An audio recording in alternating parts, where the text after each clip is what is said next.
Hello, good morning student. मैं वनफल Maurya. Today I will discuss about genetic term remaining part. ठीक है ना। In previous classes we can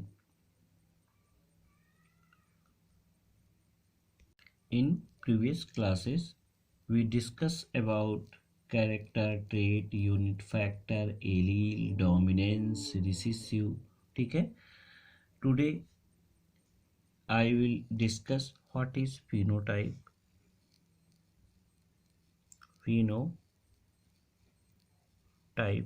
phenotype किसे कहते हैं? किसी भी इंडिविजुअल्स के फिजिकल अपीयरेंस को हम फिनोटाइप कहते हैं। ठीक है। यहाँ पे लिख सकते हैं the physical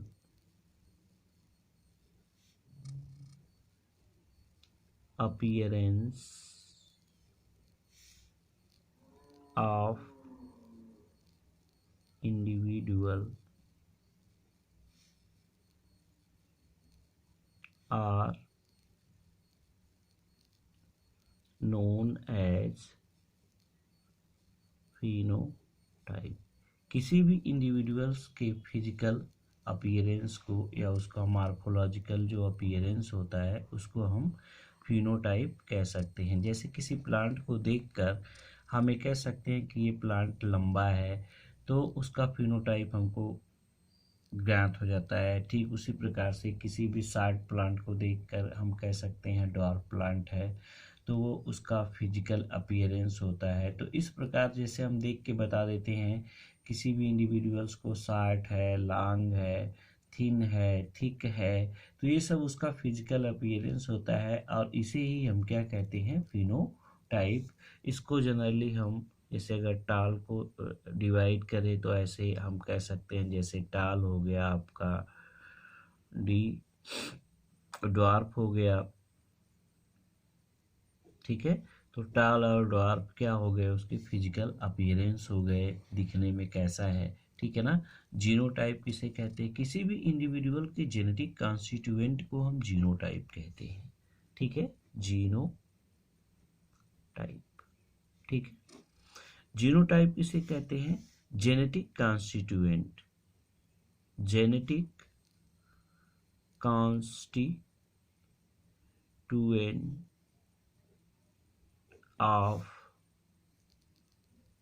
individual are called genotype. ठीक है। किसी भी इंडिविजुअल्स के जेनेटिक कॉन्स्टिट्यूएंट को हम जीनोटाइप कहते हैं। जैसे टाल प्लांट का जेनेटिक कॉन्स्टिट्यूएंट दो टाइप का होता है। जैसे ये क्या है? ये भी टाल प्लांट होता है और ये क्या है? ये भी टाल प्लांट होता है। लेकिन इसके जो जीन के एलील्स होते हैं, ये दोनों एलील्स एक जैसे होते हैं, फिर भी ये प्लांट कैसा देखने में दिखता है? सिमिलर होते हैं, तब भी ये टाल है। और यहाँ पर उसकी जीन्स के एलील डिफर हैं, तो इसको देखने में भी ये भी टाल होगा। ये भी कैसा प्लांट होगा? ये भी टाल ही होगा। तो ये भी टाल प्लांट है, ये भी टाल प्लांट है। दोनों कैसे हैं? टाल प्लांट हैं। लेकिन ये जो है, इसका जो जीन का एलील होता है कैपिटल टी है, और यहाँ जो जीन का एलील्स है, ये जीन का एलील्स एक कैपिटल टी है और दूसरा स्मॉल टी है। तो ये डिफरेंसेस हो गया। ठीक है, एलील्स में। तो इसीलिए कहते हैं दोनों प्लांट तो टाल ही हैं, दोनों प्लांट तो टाल ही हैं, लेकिन इनका जेनेटिक कॉन्स्टिट्यूएंट, इनका जीन के जो एलील्स हैं, वो दोनों क्या हैं? डिफर हैं एक दूसरे से। इसलिए जो उसका जेनेटिक कॉन्स्टिट्यूएंट होता है उसको हम क्या कहते हैं? जीनोटाइप कहते हैं। तो अब इसको, ये जैसे स्मॉल स्मॉल है, तो इसमें स्मॉल स्मॉल है, इनके दोनों एलील सिमिलर है, तो ये प्योर लाइन के टाल होंगे, इनको प्योर कहेंगे, प्योर लाइन टाल, प्योर लाइन टाल कहेंगे। ये प्योर लाइन नहीं है, क्योंकि इसमें जेनेटिक कॉन्स्टिट्यूएंट एक एलील्स जो है कैपिटल टी है, दूसरा जो है एक ही जीन का अल्टरनेटिव एलील जो है वो स्मॉल है, तो इसको हम टाल तो कहेंगे लेकिन प्योर लाइन नहीं कहेंगे। क्यों नहीं कहेंगे? क्योंकि इनका जीन क्या है, यहाँ पर जीन के जो एलील्स हैं वो अलग अलग हैं। ठीक है, तो ये इसका क्या हुआ कि ये जेनेटिक कॉन्स्टिट्यूएंट है, उसकी जेनेटिक इकाई क्या है, इसके आधार पर हम इसको कह सकते हैं कि जेनेटिक कॉन्स्टिट्यूएंट ऑफ इंडिविजुअल, ठीक है, आर कॉल्ड जीनोटाइप। ठीक है, अब हम होमोजाइगस, नेक्स्ट टॉपिक जो है, नेक्स्ट एक टर्म आता है जिसको कहते हैं होमोजाइगस। होमोजाइगस किसे कहते हैं? When two allele of a gene are similar, जब किसी जीन्स के दोनों एलील सिमिलर होते हैं तो उसको हम कहते हैं होमोजाइगस। किसी भी एलील्स के दोनों, किसी भी जीन्स के दोनों एलील्स अगर सिमिलर होते हैं तो उसको हम क्या कहते हैं? Homozygous. Homozygous,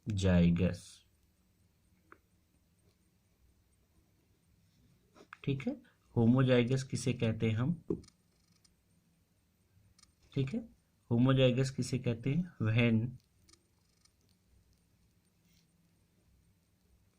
to allele of a gene are similar. तो जब किसी भी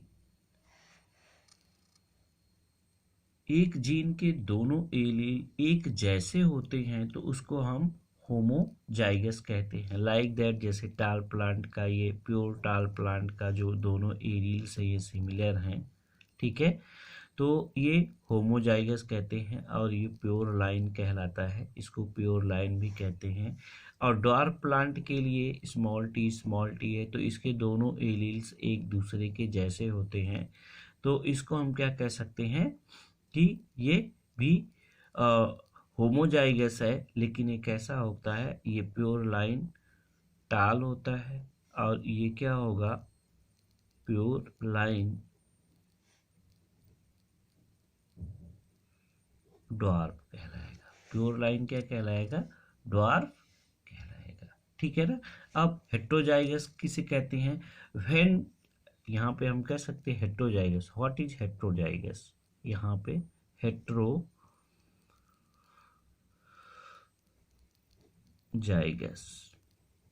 ठीक है, हेट्रोजाइगस हम किसे कह सकते हैं? इसको हम इस प्रकार से डिफाइन कर सकते हैं, when two allele of a gene are different.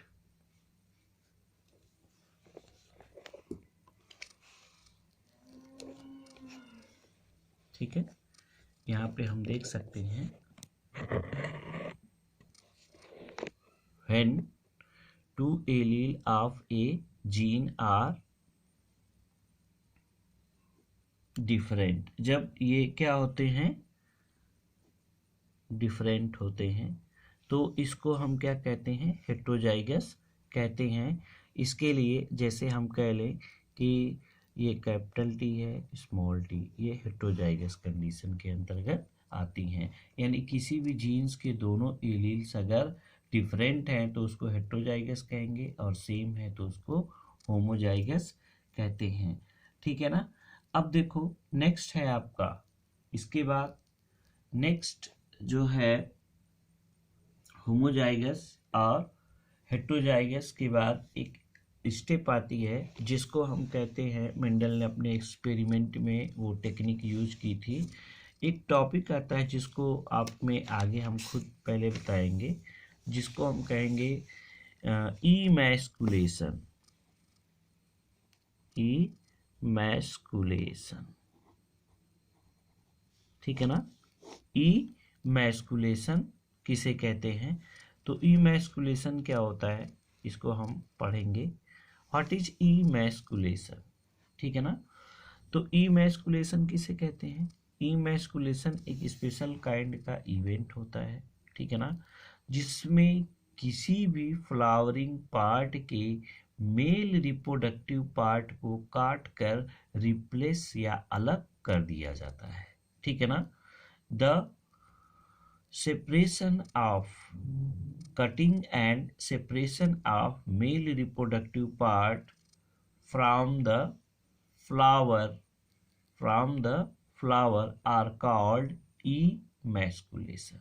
Like that, अगर हम पी का प्लांट लें तो पी के प्लांट में पी के प्लांट का जो फ्लावर होता है, ठीक है, उस फ्लावर में मेल जो रिप्रोडक्टिव पार्ट होते हैं जिसको हम गाइनीशियम के नाम से जानते हैं, पिछली कक्षा में आप इसको पढ़ चुके हैं प्रीवियस क्लास में,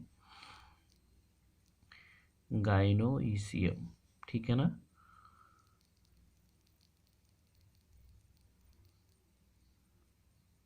तो इसको हम गाइनीशियम कहते हैं। ये फीमेल रिप्रोडक्टिव पार्ट होता है, फीमेल रिप्रोडक्टिव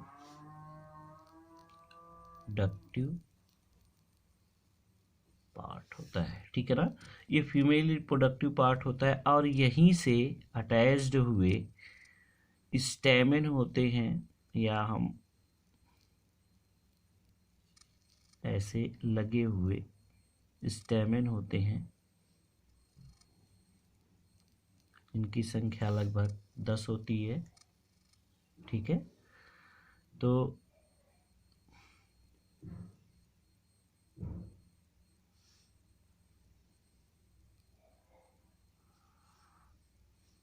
ठीक है, इस प्रकार से लगे हैं, इसको हम स्टेमेन कहेंगे, स्टेमेन, ठीक है ना। तो मेंडल ने अपने एक्सपेरिमेंट में किया क्या था? मेंडल ने अपने एक्सपेरिमेंट में इन सारे पार्ट को, जो एंथर है, ठीक है ना, और ये एंथर, ये स्टेमेन, ये है, ठीक है। तो अगर हम इसे किसी प्रोसेस के द्वारा, किसी टूल्स के द्वारा इस पूरे पार्ट को हम काट कर फर्टिलाइजेशन के पहले या पॉलिनेशन के पहले इसको काट कर हम अलग कर देते हैं, तो इसी प्रोसेस को हम क्या कहते हैं? इमैस्कुलेशन। इसको हम क्या कहते हैं? इमैस्कुलेशन। तो ये एक स्पेशल काइंड की टर्मिनोलॉजी थी। इमैस्कुलेशन प्रोसेस में क्या होता है कि फ्लावर से, किसी भी फ्लावर से उसके स्टेमेन को कट करके आउट कर देना ही क्या कहलाता है? इमैस्कुलेशन। तो हम यहाँ पर ये कह सकते हैं, emasculation is the process in which, या हम कह सकते हैं the removal of male reproductive part, the removal of male reproductive part, anther from the flower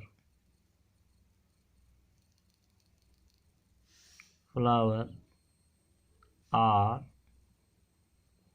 called emasculation.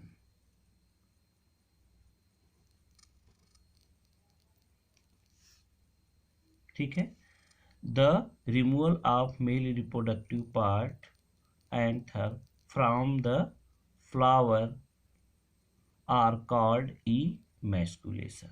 ठीक है, तो हम ये कह सकते हैं कि इमैस्कुलेशन एक प्रकार की प्रक्रिया होती है जिसमें फ्लावर के मेल रिप्रोडक्टिव पार्ट यानी एंथर को काट कर अलग कर दिया जाता है। तो इसको जब हम काट कर यहाँ से सेपरेट कर देंगे तो इस पूरे प्रोसेस को हम क्या कहते हैं? इमैस्कुलेशन प्रोसेस कहते हैं, ठीक है ना। अब नेक्स्ट क्या आता है आपका?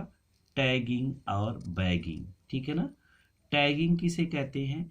किसी भी प्लांट को आइडेंटिफाई करने के लिए जो टैग लगाकर नाम लिखते हैं, लाइक दैट, ये जिसका प्लांट है इसका नाम हम लिख देंगे उस प्लांट को, ठीक है ना। तो जिस प्लांट का होगा, जिस प्लांट को सिलेक्ट करते हैं उस प्लांट के पार्ट का हम नाम लिखते हैं, तो उसको हम कहते हैं टैगिंग। बैगिंग किसे कहा जाता है, ठीक है। नेक्स्ट है आपका बैगिंग। नेक्स्ट टॉपिक क्या है आपकी, बैगिंग, ठीक है। बैगिंग में क्या होता है, ठीक है। तो बैगिंग पूरे प्रोसेस में, ठीक, यहाँ पे हम बैगिंग में किसी भी फ्लावर के पार्ट को हम प्रोटेक्ट करने के लिए या वह किसी भी अदर पोलन ग्रेन से पॉलिनेट ना हो जाए, तो मेंडल ने अपने एक्सपेरिमेंट में क्या किया था कि लाइक दैट, जैसे यहाँ पे कोई फ्लावर है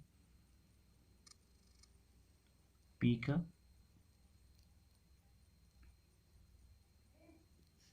ठीक है। तो ये फीमेल रिप्रोडक्टिव पार्ट है, ये मेल रिप्रोडक्टिव पार्ट है, ठीक है। तो ये मेंडल ने अपने एक्सपेरिमेंट में इन टास्क को किया था। जैसे सपोज दैट इसमें इमैस्कुलेशन करवा दिया गया। इमैस्कुलेशन करवा दिया गया कहने का मतलब है कि इस पूरे मेल पार्ट को जब निकाल दिया गया तो केवल फीमेल पार्ट ही बचा, जिसको गाइनीशियम कहते हैं। अब इस गाइनीशियम वाले पार्ट को सेपरेट कर दिया तो इसका फिगर कुछ इस प्रकार से हो जाएगा। स्टेमेन तो पूरा सेपरेट हो गया, तो इस प्रकार से हो गया। तो ये केवल गाइनीशियम का पार्ट बचा है, यानी कि फीमेल रिप्रोडक्टिव पार्ट बचा है। अब इसको किसी थैले के द्वारा उन्होंने क्या कर दिया, कवर कर दिया, ताकि कोई अदर पोलन ग्रेन आकर इसको पॉलिनेट न करे और इसमें जो है फर्टिलाइजेशन का प्रोसेस रुक जाए, ठीक है। तो इसको कवर कर देने, यानी किसी भी फ्लावर को कवर कर देना ही क्या कहलाता है, बैगिंग कहलाता है। तो इसको इसलिए मेंडल ने कवर किया था क्योंकि वो हाइब्रिडाइजेशन करवाना चाह रहे थे, और हाइब्रिडाइजेशन में अगर ये इसी के स्टिग्मा पर अटैच्ड होता तो ये सेल्फ पॉलिनेशन होता, ठीक है ना। और ये क्या किया है कि ये जब उन्होंने काट कर इसको अलग कर दिया तो इसको क्या कर दिया, कवर कर दिया, एक थैले के द्वारा ढक दिया गया। तो इस प्रकार से किसी भी फ्लावर के किसी पार्ट को रिमूव करना या उस फ्लावर को कवर कर देना ही क्या कहलाता है, बैगिंग कहलाता है, ठीक है। तो इतना है आपका, और आज के क्लास में इतना ही। हम आपको बताएंगे कि बैगिंग क्या होता है, इतना। नेक्स्ट क्लास में अब हम चलेंगे मेंडल्स के अगले जो एक्सपेरिमेंट किए थे जिसको हम कहते हैं मोनोहाइब्रिड क्रॉस, तो वो नेक्स्ट क्लास में स्टार्ट होगा। मोनोहाइब्रिड क्रॉस किसे कहते हैं, और मोनोहाइब्रिड क्रॉस, फिर इसके बाद डाई हाइब्रिड क्रॉस, ये सब स्टडी करेंगे। तो यहाँ पे आई hopes you understand what is emasculation, what is tagging, what is bagging. तो हमें कह सकते हैं यहाँ पे कि बैगिंग एक ऐसा प्रोसेस होता है जिसमें किसी भी प्लांट के मेल रिप्रोडक्टिव पार्ट को कवर कर दिया जाता है या उसके फीमेल रिप्रोडक्टिव पार्ट को कवर कर दिया जाता है। दोनों में से कोई भी पार्ट कवर कर दिया जाए, जिसको प्रोटेक्ट कर दिया जाए, या किसी अदर, या हम कह लें इस रिप्रोडक्टिव पार्ट के अलावा कोई और भी पार्ट हो, ठीक है ना, उसको भी आप कवर कर देंगे तो उसको हम क्या कहेंगे, बैगिंग कहेंगे। तो यहाँ पर आई होप समझ में आ गया होगा कि बैगिंग क्या होता है। कि बैगिंग में जब मेंडल अपने एक्सपेरिमेंट कर रहे थे तो उन्होंने सेल्फ पॉलिनेशन को बचाने के लिए, सेल्फ पॉलिनेशन को बचाने के लिए उन्होंने फ्लावर के मेल रिप्रोडक्टिव पार्ट एंथर को अलग करके उसको ढक दिया था एक कवर के द्वारा, ठीक है ना, ताकि वो दूसरे प्लांट के पोलन ग्रेन को उसकी स्टिग्मा पर पहुंचा सके और क्रॉस फर्टिलाइजेशन करवा सके, जिससे उनके एक्सपेरिमेंट में आसानी हो, तो ये सेल्फ पॉलिनेशन से बचाने के लिए क्या कर दिया था मेंडल ने कि जैसे ही उन्होंने एंथर को रिमूव किया और एंथर को रिमूव करने के बाद उसको एक कवर के द्वारा ढक दिया, और इस पूरे प्रोसेस को ही हम क्या कहते हैं, बैगिंग कहते हैं। तो आई hopes you understand what is bagging. ठीक है, नेक्स्ट क्लास में हम आपको पढ़ेंगे, आप लोगों को पढ़ाएंगे what is mono hybrid cross. ठीक है, so please you can revise this topic mono hybrid cross now. आज के लिए इतना ही, थैंक यू।